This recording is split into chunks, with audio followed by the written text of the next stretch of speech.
Hello and welcome. Today is February 4th, 2025, and I'm reading Chapter 9 from my book. Yep, this one right here. Turn Your Magic All the Way Up, A Ridiculous Guide to Discovering Yourself After Narcissistic Abuse. Available on Amazon in Kindle, Paperback, and Audiobook, read by me. Or just tune in here. I'm going to read a chapter for free each week. Why?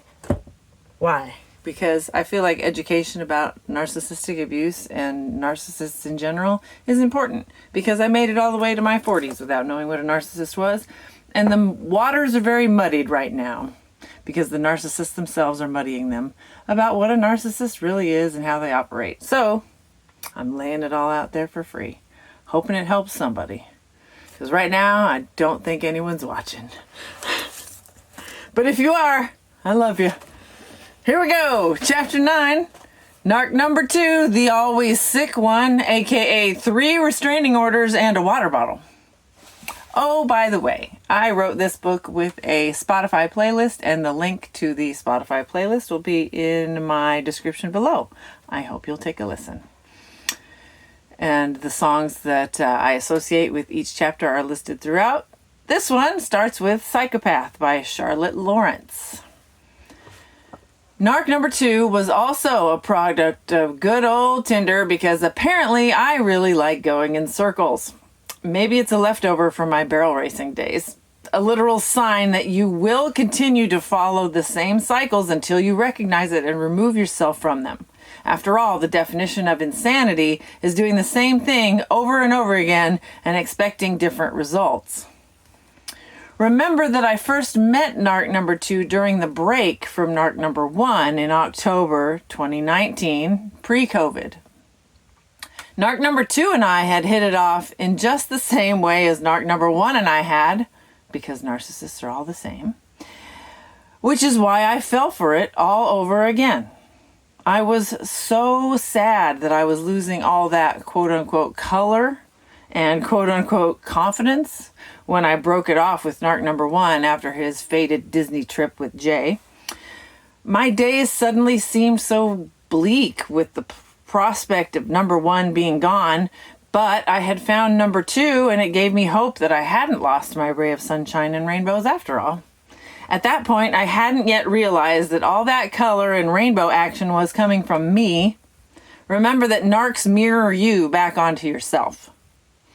Narc number 2 texted a ton, just like Narc number 1 did, and was super funny and engaging. He described himself as the life of the party type. Red flag. If they want a good time, they call me. Oh, there it is. Red flag. I did write red flag. He was also a name dropper, living off his one and only accomplishment from his 20s that had long been forgotten. It reminded me of the way a high school football star clings in vain to his one shining moment way back in the good old days and never grows any further than that. Narc number 2's Tinder profile won me over. His pictures looked colorful, charismatic, comical, and full of life. He held a bass guitar. He had funny t-shirts. One read Nerd Squared, the other Satchel of Richards. And at least this one was taller than me. I wrote to him, "You sure look fun." He responded enthusiastically, "I sure am." Song, Brick by Boring Brick by Paramore. We met the next day. On our first date, he seemed brave and confident, like number 1 had been. Surely confidence doesn't necessarily mean you're a narc, right? But remember, this was before the big reveal that I had been dating one in Narc number 1. That was coming in December and still 2 months away. So I definitely couldn't have spotted it in Narc number 2 just yet. We had a fun first date where he creatively took me to a few different places, but interestingly, only hugged me goodbye at the end of the night. My Tinder ad still said I was searching for a dominant alpha male, heaven help me.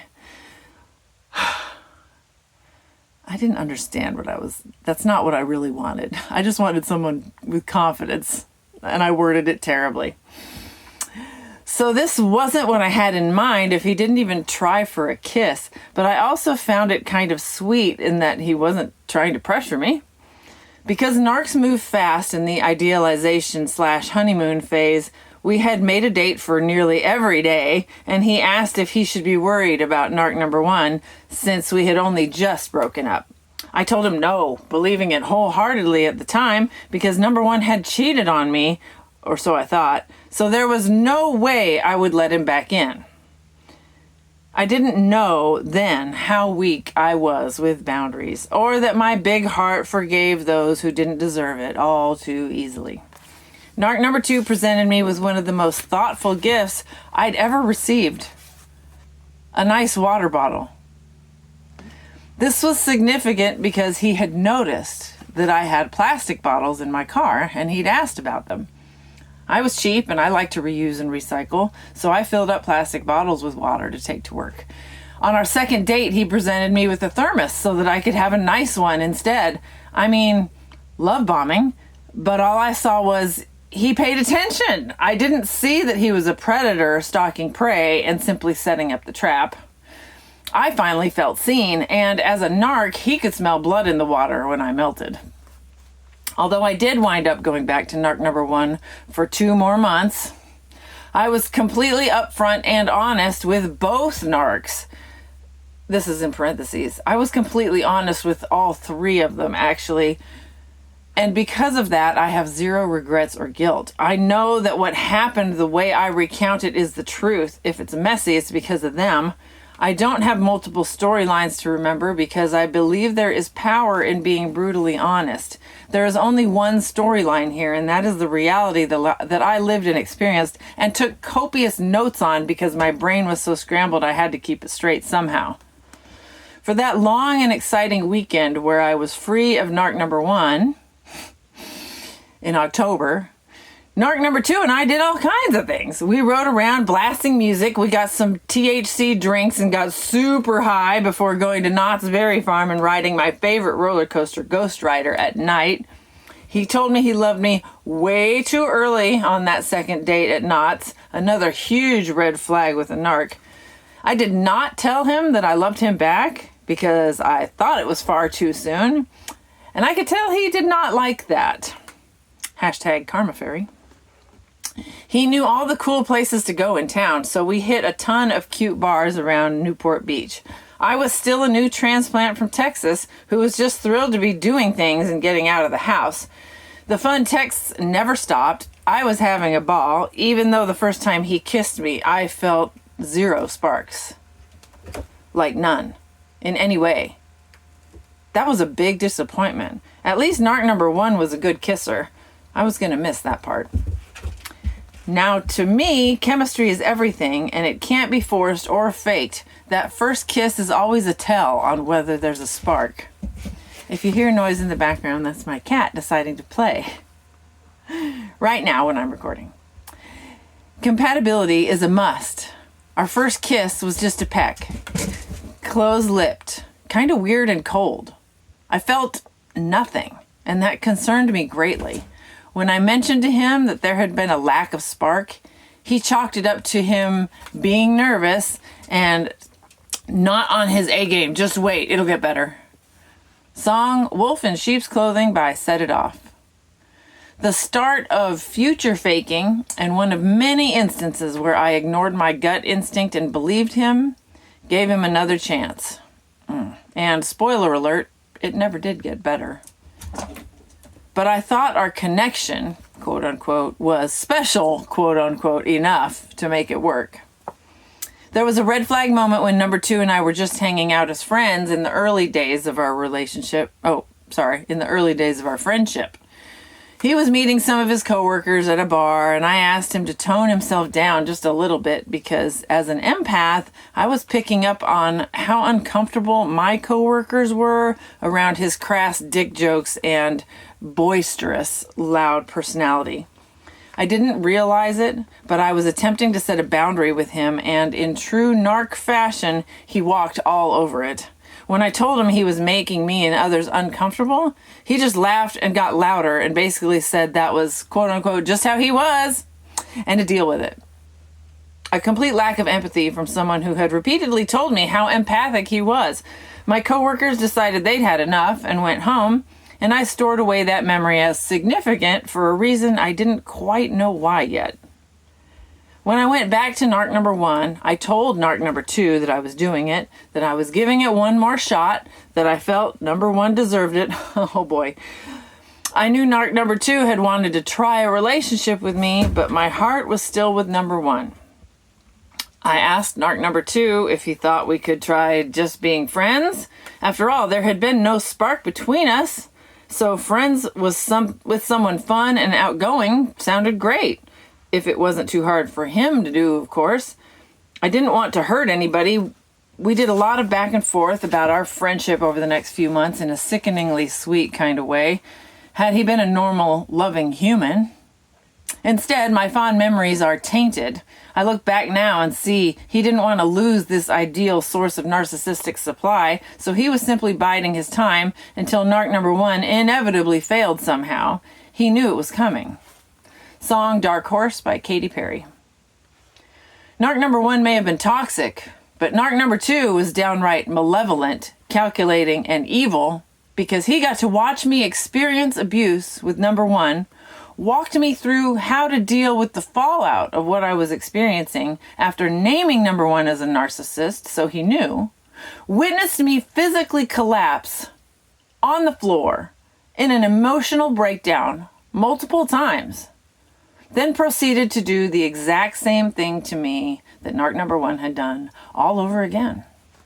Monsters really aren't a strong enough word for these types of people. They are manipulative abusers. Friends, Narc number 2 and I remained. No funny business.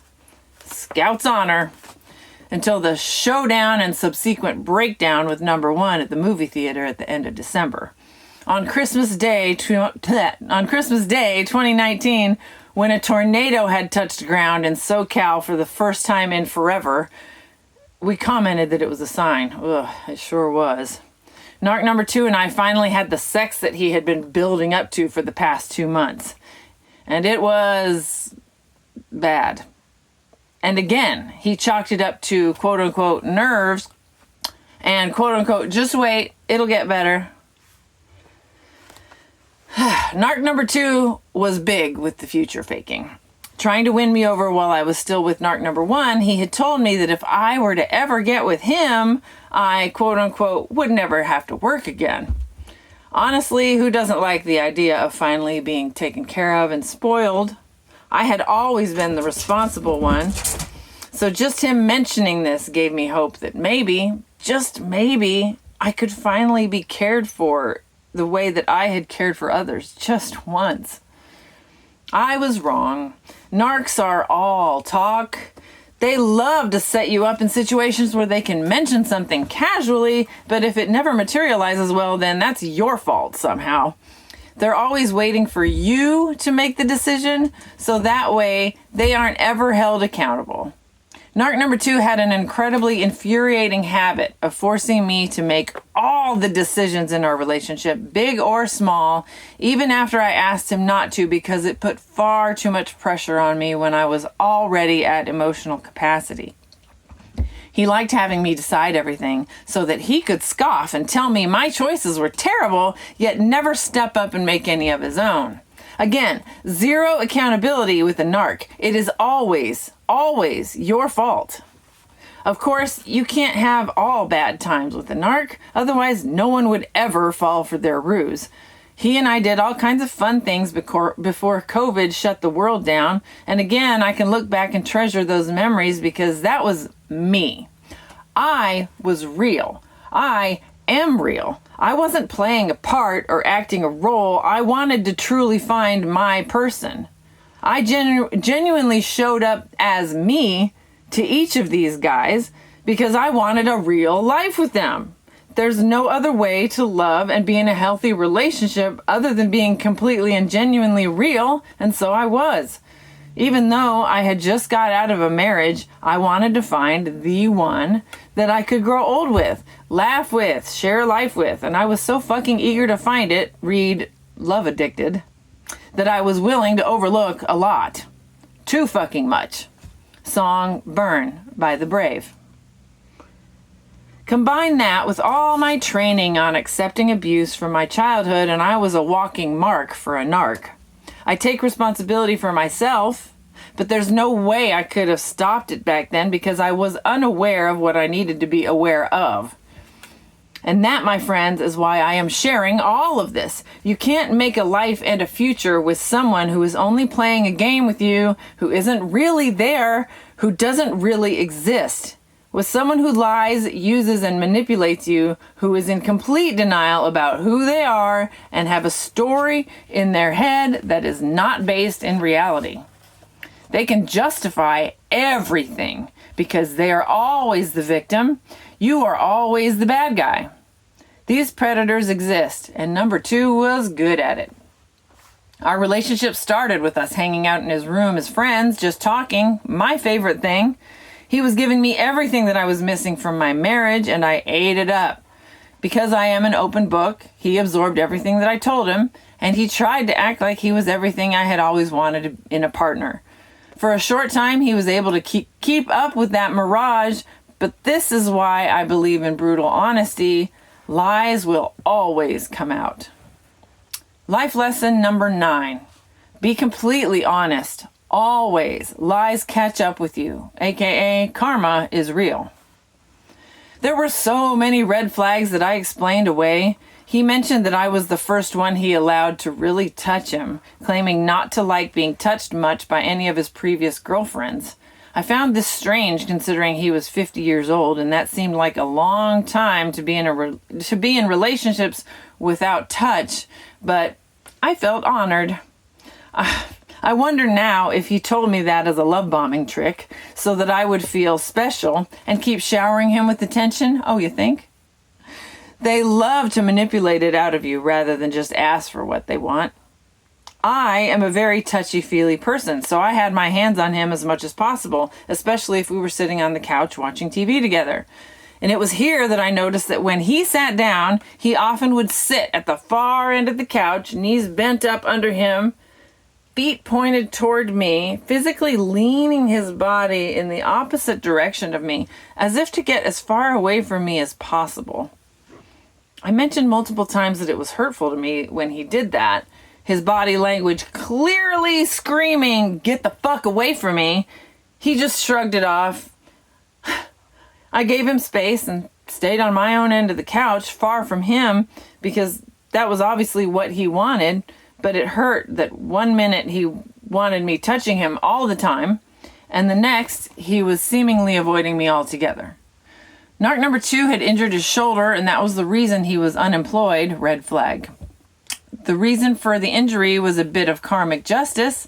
He had been hiding his ex-girlfriend's phone from her in the rafters at his job and fell off the chair and fucked his shoulder up royally. I found this out long after we had finally parted ways. He was then perfectly situated to quit his job and claim disability because of a work injury. Sly motherfucker, huh? His former boss is now an enemy of his, and for good reason. Song Choke by I don't know how, but they found me. He was a whiner when it came to pain and sickness. All these narcs have a very low tolerance for pain, which is ironic for the amount that they dish out on people. I footed the bill for acupuncture for him, over $1,000 I couldn't really afford because he was in such pain and I wanted to help. The way he thanked me was by making me cry in the waiting room when I was trying to help him fill out paperwork, and all he did was bitch about how this is a waste of time and nothing ever works. Instead of being grateful, he was just being as obstinate as humanly fucking possible. Turns out the acupuncture really did help him feel better, but I never did get an apology from him for making me cry when I was simply trying to do things to benefit and help him. He always had a story about some illness or some catastrophe, and woe is me, I'm always in pain, without acknowledging the fact that others might also be experiencing hurt and pain. Like, I don't know, me? I massaged his hurt shoulder every night. Every fucking night, without fail. Why did I keep putting myself out for him? Because I loved him. I didn't like seeing him in pain, and like a true codependent, I felt that if I just showed him all the wonderful things I could do or provide for him, if I fixed him, he would in turn be kind and loving to me. This is true codependent behavior. I didn't think I was good enough. I also had to show him all the other things I was good at so he would keep me around and love me. In my low self-esteem ruled brain, my worth was tied to what I could provide or do for someone, not to who I was I'm on the wrong line. Not to who I was as a human being. Such toxic thinking, all stemming from not being validated in childhood. Ugh. Narcs aren't rational, so thinking he would validate me for the kindness I was showing him would just never happen. In their world, they deserve the special attention. They are entitled to it. It's the whole reason you are there. It isn't a favor you are doing to be nice. No, they feel that is just what should happen for them because they are just so awesome and because you are just so weak and dumb enough to allow them to fool you. So you deserve what they give you. This is like legit what's going on in the politics right now. Because I have some memories that stand out more vividly than others, I remember one instance where I asked for him to rub my shoulders for a change. Just once. He made a big to-do about it, rolled his eyes, acted like I was disturbing his TV program, and when I sat on the floor in front of him, he massaged me literally for about 30 seconds before sitting back and just stopping. I literally couldn't wrap my brain around what was happening. This was not normal behavior. I asked him what was wrong, and he said, "Oh, I don't know, I just felt weird with you sitting on the floor." So I got up and sat next to him, and that was that. There were instances where I would lean in to kiss him that are like painful spikes through my heart every time I recall them. One time on the couch, I leaned in for a quick kiss, and he shrank back, looking at me with disgust, and said with a sneer, "We're watching a movie." Ouch. That one really hurt. He would rather watch television than share a moment of love and connection with his girlfriend. If he was that interested in the show, he could have paused it. Anything but that reaction. Who does that? A second strange kissing instance occurred when I snuck up behind him and went to kiss him on the cheek, and he jerked his face away from mine very quickly, like as if I'd burned him, and offendedly snapped, "What are you doing? Stop being creepy." Shooting me a look of disgust, he scoffed a quick laugh, then turned around to continue what he was doing. Shake my damn head. It's like he tried to laugh it off, even when he knew he'd reacted abnormally. When I told these stories to Narc number 3 later, he questioned if Narc number 2 ever really found me attractive or liked me at all. Trust me, I still question that to this day, too. I thought that every person growing up had experienced, quote-unquote, making out in a car and steaming up the windows. I thought making out was great, especially when the relationship is new. But Narc number 2 and I never did that. We rarely ever kissed at all. I knew he had different experiences in life due to his traumatic childhood, so I asked if he knew what it was like to make out and steam up car windows. He replied, "Of course I did." But then nothing ever happened between us. We never made out. It was so weird. He didn't like kissing, or perhaps he just didn't like kissing me. Perhaps I was just the flavor of the year to be used until he finally broke me and had to leave the flaming pile of wreckage behind to find his new victim. Our kisses were that of an old, jaded married couple. Closed-lipped, no tongue, quick peck, zero passion. Song Stranger by Hilary Duff.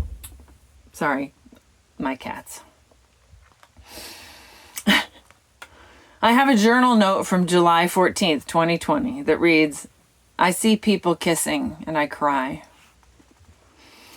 He would do something that he knew was annoying, then quickly say out loud, "I love you," just like that, very fast. As if just saying the words got him off the hook for saying or doing something offensive or hurtful. "I love you." It became obvious that his idea of love and mine were starkly different. As a manipulation tactic, he once told me that the worst thing I could do would be to threaten to leave him, and I should never ever say that. I told him that saying I wasn't leaving him did not give him permission to abuse me as much as he wanted to with no repercussions. I don't think he liked that I stood up for myself in that instance. The memories just keep flooding back. This writing business is painful, but necessary to tell the full story. A lot of these things I had forgotten about, but because I am an obsessive note taker, I can flip back through my writings and be vividly reminded of all the tiny digs and the subtle slices to my self-esteem that he threw at me, only to have him pretend in the next moment that nothing was wrong or that I had misread what he had been saying or what he had done. He would start a screaming fight, causing reactive abuse in me, where I would finally snap and yell back at him at the same decibel. Yelling during an argument had never even been a consideration for me before I met him. I believe in mature discussion, not screaming and yelling. Once I had finally lost my cool, he instantly, with a creepy calm, would sit back and smirk and call me the crazy one. This is a common tactic of narcs, literally called crazy making.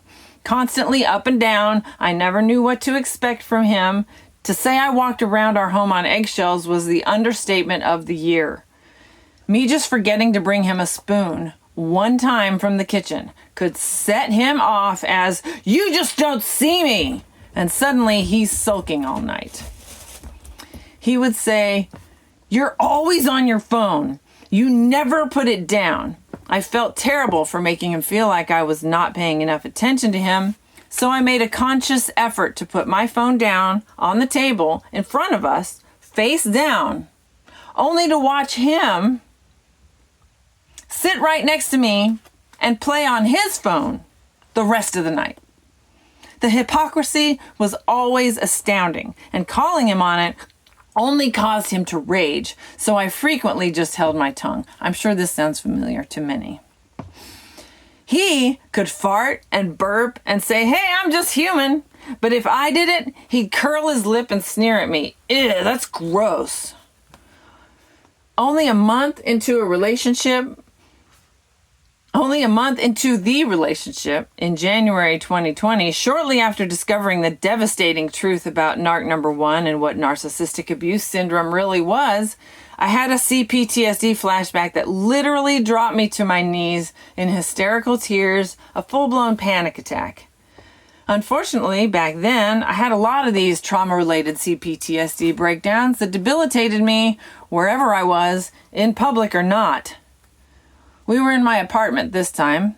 I was in the dining room and he was in the living room watching TV when I collapsed, sobbing, and could barely breathe, clutching my chest in pain.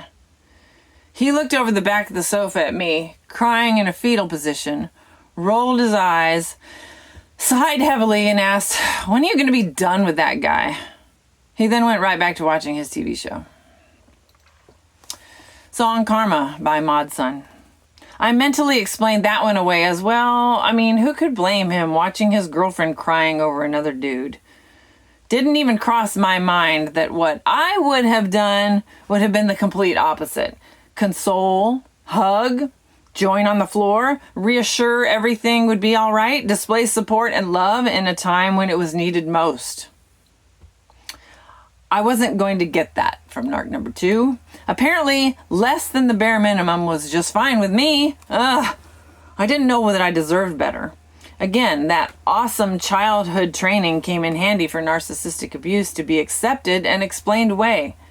Another memory of future faking with number 2 is that he talked a lot about how he was going to get with some friends and start a new business. He was also going to start a band. In our entire 10-month relationship, he never called anyone to discuss said business, and he never picked up and practiced his bass guitar one single time. And this was during COVID when we had nothing but time.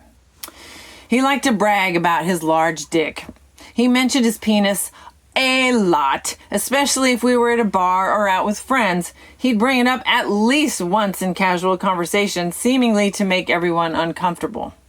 Narcissistic supply. They do it on purpose.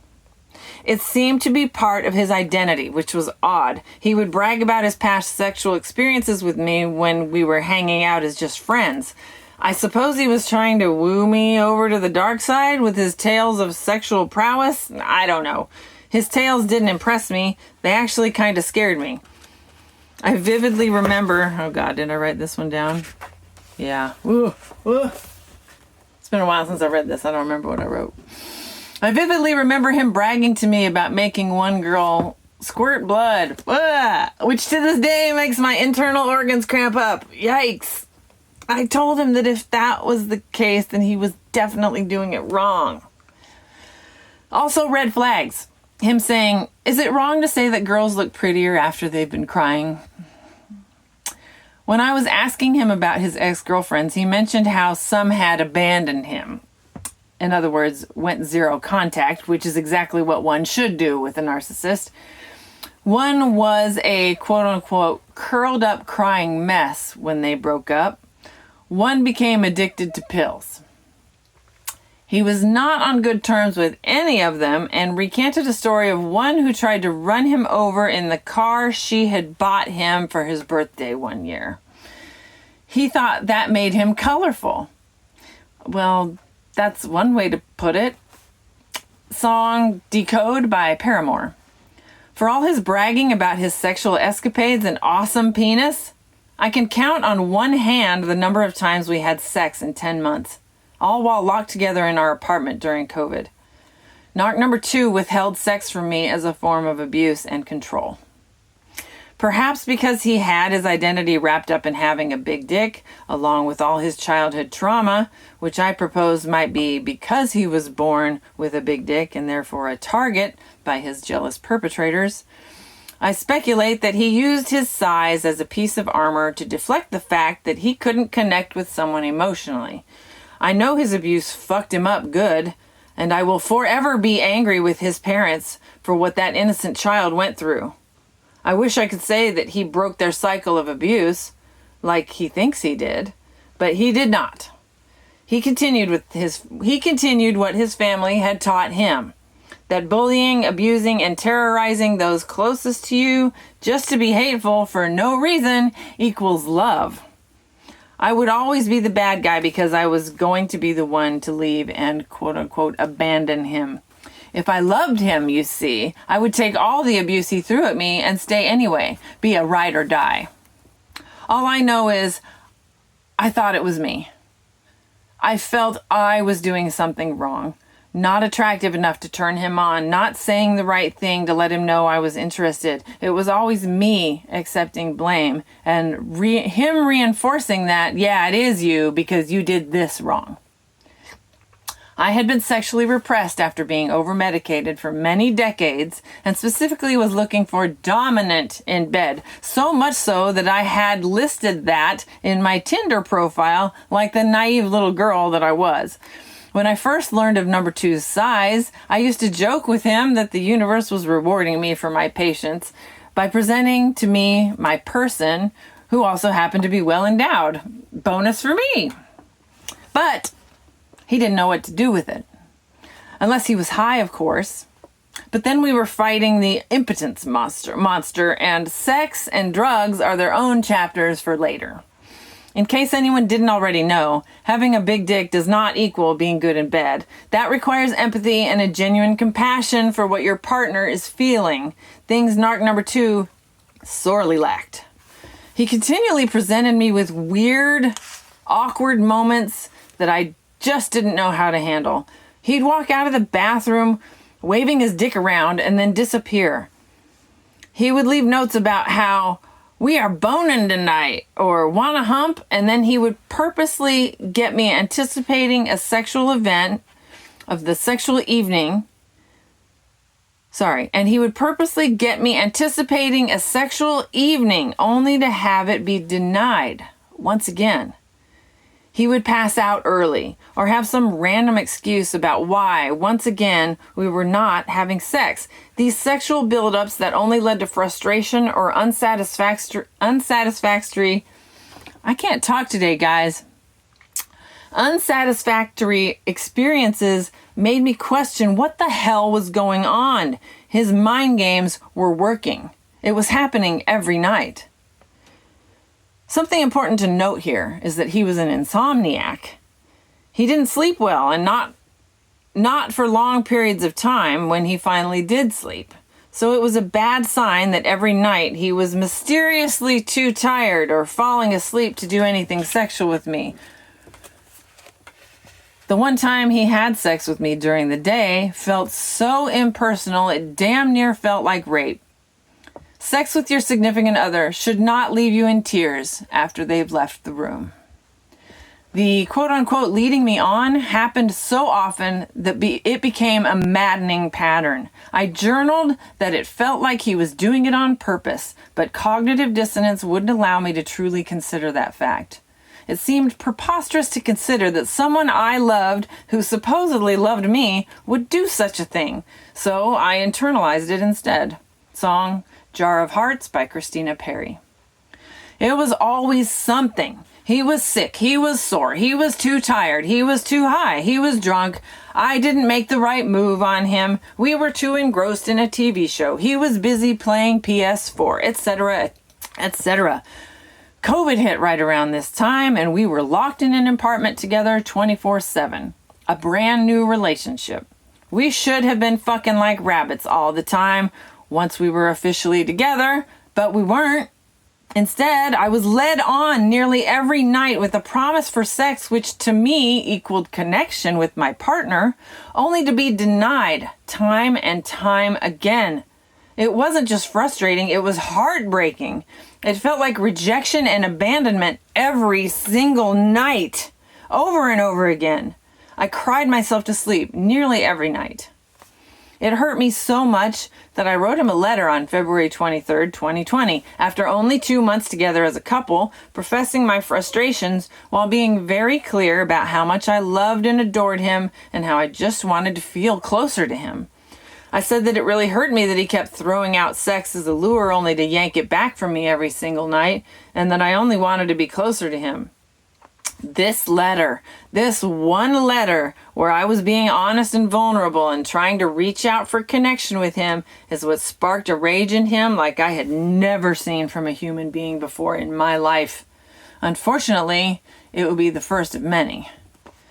He raged at me, yelling and screaming, calling me a whore and telling me what a horrible human being I was, ripping me to shreds and forcing me to leave my own house in tears. He threw my belongings over my balcony railing and into the parking lot below. He stole my vibrators, a threat to him, I guess, and any gifts that I gave him, and he threw them in the dumpster of the apartment complex along with my U.S. passport. I have pictures of me standing inside the dumpster, digging through the trash to get my things back.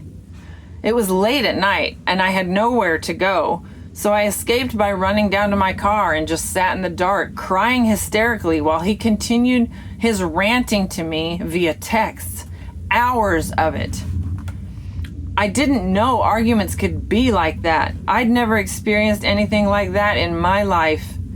There was no talking sense to him. He was not listening, even when I was begging him that people who love each other don't do these kinds of things. He would call and I wouldn't answer, so he left terrible messages on my voicemail. I kept all those messages, and I still have all of them to this day, so that I will never forget his abuse. I got so cold in my car that after a period of quiet, when I figured he had fallen asleep, I snuck back up to my apartment, grabbed my pillow and blanket, and locked myself in my own bathroom to try to sleep on the floor. I have a photo of me doing this, and I remember that night very well. My first experience with face-to-face trauma and abuse, not the sly, secretive kind that Narc number 1 kept hidden. It wasn't just an explosion, and then he calmed down. Oh no. He raged for days. When I woke up the next morning and he was still a raging lunatic, I called the police to see if I could make him leave. I had asked him to leave, and he flatly refused, claiming squatters' rights and that he wasn't budging. Fuck you and fuck off, is what he said to me, this person who said he loved me and who I thought loved me back. He sat on my couch as he did every day and continued to play his video games without a second thought. Song Graveyard, acoustic by Halsey. The police were useless, except they told me to file a restraining order against him, as that would be the only way he would be forced to leave my home. So that's exactly what I did. I didn't warn this narc I was doing it. I had learned from narc number 1 not to give them any notice so that they could fight it. I presented narc number 2 with the order, and he finally left. I was left spinning in emotional turmoil all over again. Once out of the apartment, he immediately began doing what all narcs do and began hoovering me back. Apologies, love bombing, saying he missed me, blah, blah, etc., etc. He blamed it on alcohol. I bought it and let him move back in. There are so many little cuts that keep popping into my mind that I wish I could put into this story to illustrate just how manipulative and mind-fucky it all truly was. He blamed his abuse on being blackout drunk, even though I was the one who bought everything, and he never left the house without me, and I rarely saw him with any alcohol. He also told me that he had conveniently deleted all the abusive texts that he had sent me, so he couldn't go back and read them to see how hurtful he had been to me. A great excuse to avoid accountability. I remember playing the terrible voicemail messages he left me back to him so he could hear what he had said and see why I was so hurt. He listened to himself and then he laughed. He said, "Well, clearly I didn't mean it because I know you're not a whore." And that was that. Never a real apology. Red fucking flag. I kept a tally of how many days on average we had gone without a fight during our 10 months together. It came out to 1 fight every 7.2 days. Restraining order number 2 came along on May 14th, 2020, after a screaming fight leaving the grocery store that sent me running to my dad's for safety. He explained this one away somehow, blaming it on something. I don't even remember the excuse I bought for this one, but I did, and he hoovered me back in again. The average abuse victim attempts to leave 7 times before finally breaking free for good. Restraining order number 3 happened on July 10th, 2020, when it finally sank in that I was dating another fucking narcissist and I wanted him gone. That same day, he suddenly came down with COVID, even though we hadn't gone anywhere and we had both been exceedingly careful. Even with a supposed COVID diagnosis, I told him he could stay in his room and I would stay in mine until he was better. I wouldn't kick him out when he was sick, but when it was all over, he was fucking gone. I was done with his abuse. Then on July 18th, 2020, after a week of him being sick and me holding true to not wanting anything to do with him, he hit me with the trauma bond story of just how fucked up his upbringing had been and why he was so psychologically damaged. He unloaded on me the worst story of childhood abuse I have ever heard. And I used to listen to over 30 true crime podcasts. His story of abuse haunts me to this very day. Since narcs are compulsive liars and manipulators, I still can't say for sure if it's true or if it's just something he made up to create a trauma bond between us so that I wouldn't kick him out. But knowing the depravity of the human race and knowing just how mentally and emotionally damaged he was, I lean toward it being the truth. And for that, I truly hurt for him. My heart breaks for that innocent little boy who was brutally abused by his own family. It's unfathomable, and I won't ever air the details out to anyone. It's not my story to tell. I forgive that little boy who was innocent and not at fault, but I do not forgive the adult he became for choosing to continue to destroy lives and abuse others because of his pain. With the relationship rekindled and with new empathy on my part, after his tale of unimaginable abuse, I put my own life on the line to nurse him back to health, if he was ever truly sick with COVID at all. It's another question I will never get answered. His hospital test said negative, but I sure witnessed an Oscar-worthy performance of sickness if it wasn't real. I truly thought he was going to die and quite possibly take me with him. Sometimes I look back and wonder how I am still standing because I was under serious stress at that point with him. Song Gave You Everything by The Interrupters. I worked myself to the point of mentally breaking down while taking care of him, and here I want to do an enormous shout out to the many phenomenal, awesome friends who reached out to help me while this battle was raging. Whether he was lying about being sick or not, I believed he was, and I was at the end of my rope with stress. My friends on Facebook saved my sanity by donating to DoorDash and keeping us fed. I will forever be grateful to the people in my life who truly care, some of whom I have never even met. The story of his childhood trauma kept me around for a few more months. How could it not? It explains so much of why he kept hurting me, and of course, I would have more patience and empathy for him. I put up with even more abuse and gaslighting. But an explanation isn't enough to justify abuse, and after a while, I broke down again.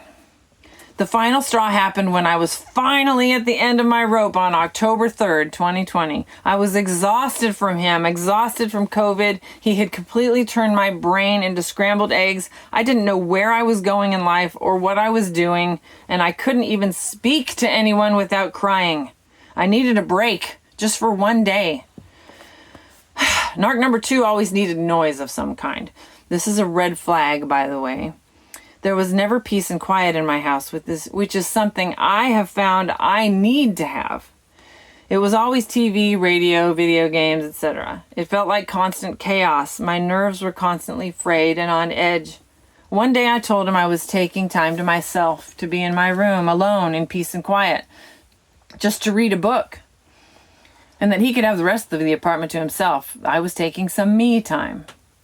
Well, he couldn't allow that. He started ranting about me being selfish and taunting me with, "Fine, I'll just do whatever I want and have fun without you. My friends are more fun than you anyway. I don't need you, LOL." Then he continued to harass me with snide remarks from the other room, or cabinets slamming, or loud laughing. When he couldn't respect me enough to give me one day to myself, I knew I was in real danger and I had to get out somehow. This time, though, I didn't want to leave my apartment. With previous fights, when it got so bad that I needed to leave, because he never did, I did the only thing I could do, and I went to my dad's house for sanctuary. The first time I did it, I mistakenly left my cats behind, thinking that number 2 loved my animals as much as I did, so surely they would be safe. He proceeded to send me a photo of how he had propped my front door open and texted, "Sure hope your cats don't get out while you're gone, LOL." Remember that thankfully narcs are all talk, and he didn't actually let them out. At least, not that time. He was just trying to get me to come home sooner for more abuse and narcissistic supply. I couldn't be sure that he wouldn't hurt them, so I returned home after calling him a disgusting monster for threatening to hurt my innocent animals. I learned to load me and the cats up to run to Dad's the next time. And this part breaks my heart to retell, and trigger warning, I discuss animal abuse. While he was living with me, one of my cats mysteriously disappeared in the middle of the night from our 3rd floor apartment. I suspect that narc number 2 threw him off of our balcony, possibly with a coyote waiting below, just to see what would happen. We had seen coyotes in our parking lot and had commented on how they prey on house cats in the area. Narc number 2 had insomnia, don't forget, and rarely slept. He was usually wide awake when I was sound asleep. When I woke up to feed my 3 cats one morning, I noticed my male, Leo, didn't come for breakfast. There is only one explanation for why he wasn't there, and that would be that narc number 2 did something to him, hoping to create a trauma bond. I looked all over my neighborhood and put flyers up, but I never did find Leo. COVID, narcissistic abuse, and now I've lost a beloved pet too. It was all too much. Again, these people are subhuman monsters with no emotions. They are dangerous. Each time I had run away from number 2's abuse, always to escape for my own sanity and safety, he would hurl accusations at me of running to narc number 1, the worst insult, and cheating on him like the whore I was, quote unquote. There was also an instance where I had a video camera on the counter because I had videoed narc number 2's behavior. And then in a panic, I didn't take that camera with me when I ran out the door. When I got downstairs, realized I had forgotten to grab it, returned upstairs right away, suddenly it had disappeared and was never seen again. When I asked number 2 what he had done with it, he played dumb, said he didn't know what I was talking about. He'd never seen a camera. Gaslighting. Song Gaslight by Snow the Product. I remember yet another instance where I couldn't find my car keys to leave. He kept telling me he didn't know where they were, but I knew I hadn't lost them. I was onto his games by then. I ended up looking all over the house, even in places I knew they shouldn't be. And lo and behold, I found them on a shelf in his closet, shoved behind some board games. There is no explaining that one away, motherfucker. More gaslighting. There was always an explanation, always an excuse, and I wanted so badly to believe him that I allowed a lot of abuse from him. I felt trapped. He had nowhere to go. There was a pandemic raging, and it's not like he could request crashing on someone's couch. And I felt responsible for him, even though he was sabotaging us himself. He wasn't even paying me rent. The only thing he contributed was groceries, and that's only because he got food stamps, so it was free. I was used for nearly everything. Home, finances, drugs, alcohol, sex, emotional punching bag, all by someone who claimed to love me. The day he threw a tantrum when I asked for time to myself, I knew it was over, and I started hatching a plan. How did I finally get him to leave? I made up a story. I had to lie to him. I told him that I had gotten a job, that I was moving, that he could take over my lease if he wanted, but that I was leaving, and that we were done. I even got boxes and started packing my shit up. Here is where I saw firsthand in real time the mask that he had created drop. His eyes turned black right in front of me. I was looking him in his face when I saw him show up for the first time. And he was ugly. I told him, I don't even know who you are, but you are not the person I thought I knew. I was immediately reminded of seeing Narc number 1 in court and not recognizing the person in front of me, except this one was still standing in my apartment. If he was mean before the mask dropped, he got 10 times worse when he knew for sure it was over. It got so bad I called my dad to come stay with me for protection until number 2 could finally recruit a friend to come get him.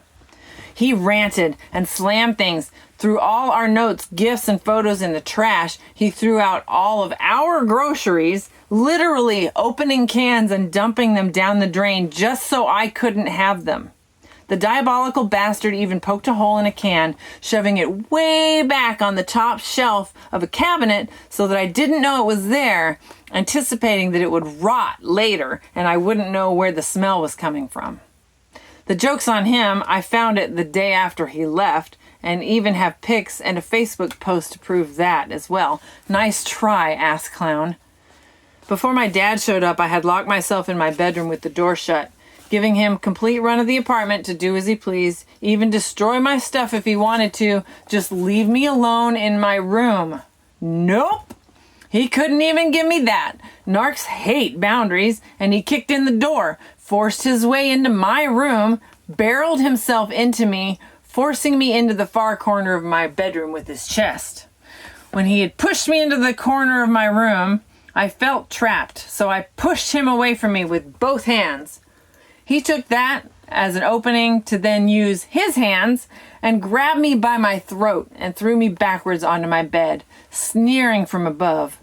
"Don't you dare touch me." Black eyes glittering. I taunted him. "I know you want to hit me. Why don't you just go ahead and do it?" I was daring him to leave a mark so that I could call the cops and get him arrested. Instead, he leaned down close to my face and sneered, "I could kill you in your sleep." He then turned and stomped out of the room. What exactly was this stranger, who I thought I knew, capable of doing? I didn't want to push the limits to find out, and I was glad my dad was on his way. I honestly feared for my safety as well as being emotionally annihilated all over again right after Narc number 1. Song Moving On by Blue October. At least my dad got there to witness the insanity that I was being presented with, as well as seeing how traumatized and demolished I was. Even Dad's level of narcissism didn't hold a candle to this shit show. My dad was laughing at the absurdity of number 2's actions and was not empathizing with my trauma at all. But at least he was there. After Narc number 2 finally got a friend to come get him, I was left a confused, empty shell of a human. I had lost my therapist because what was the point of sitting on the phone for an hour, her just listening to me cry, because I literally couldn't form words to speak. I had lost myself completely and lost all hope in anything at all. 2 narcs in a row. How stupid could I be? I was so hard on myself for just wanting to believe in the good of other people. I no longer kick myself for this.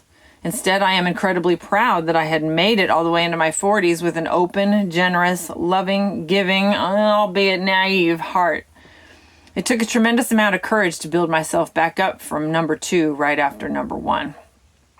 I found that making a schedule for myself helped. Structure gave me some semblance of control back over my life that was in turmoil and wreckage. For the first time, I realized the amount of dread I had felt climbing the stairs into my apartment every day. I was enjoying peace and quiet, stillness again. Anytime I had to leave and come home to him, I'd climb each step slowly, mentally preparing for battle. I was left shattered, broken, empty, completely doubting myself and scared to death of dying alone. But anything was better than living in terror. Mr. I don't need you, this is the last text you'll ever get from me, continued to text me randomly over the next year, and still occasionally does to this day. Narcs never stopped their hoovering. I changed his name to Do Not Engage, You Bitch, in my phone contact list, and it works. Anytime he texted, I would write down what I really wanted to say back to him, but never send it. Why send it? Narcs don't hear you. They really don't care what you have to say. Narcs only see their reality, whether it's true or not. Narcs will make up a story to fit their narrative, and it will never be them at fault. We need to learn to be okay with being the bad guy in their story because we will never change their mind. I tried to help him, to support him, to show him that love exists in this world and how to show it, how to share it. Instead, as I would soon find with the next one, my attempts were resented. He would much rather drag me down and make me miserable with him than rise up and find joy and love with me. Much as I hate what they do to people, and much as my chest hurts so badly that I worried about dying of broken heart syndrome even after all the abuse, I grieve for the little boys that were all neglected and lost because of the abuse they experienced as children. I saw the people they all could have been, could be, if only they'd try, and I couldn't do anything to help them. I was so worried and working so hard to be everything I thought he wanted to be perfect for him that I completely forgot what it was that I wanted. He was not what I wanted. I came out of that relationship knowing that I called him on his bullshit. I was more compassionate than he ever deserved me to be, and I did everything in my power to show him love and make us work. The only regret I have is that I didn't respect myself enough to leave after the first fight, but I'm proud as fuck that it only took me 10 months to finally extricate myself. Life lesson number 10. You cannot change anyone. Even with the best intentions, you can only change yourself. So do it. And that ends chapter 9. Chapter 10 next week. Narc number 3. The last narc. The addict. And the always the victim one. Thanks, guys. Like, subscribe. Wait, what am I saying? I'm telling you, I can't talk today. Like, share, subscribe. I hope this reaches some ears that it helps someday. Until then, take care of yourself.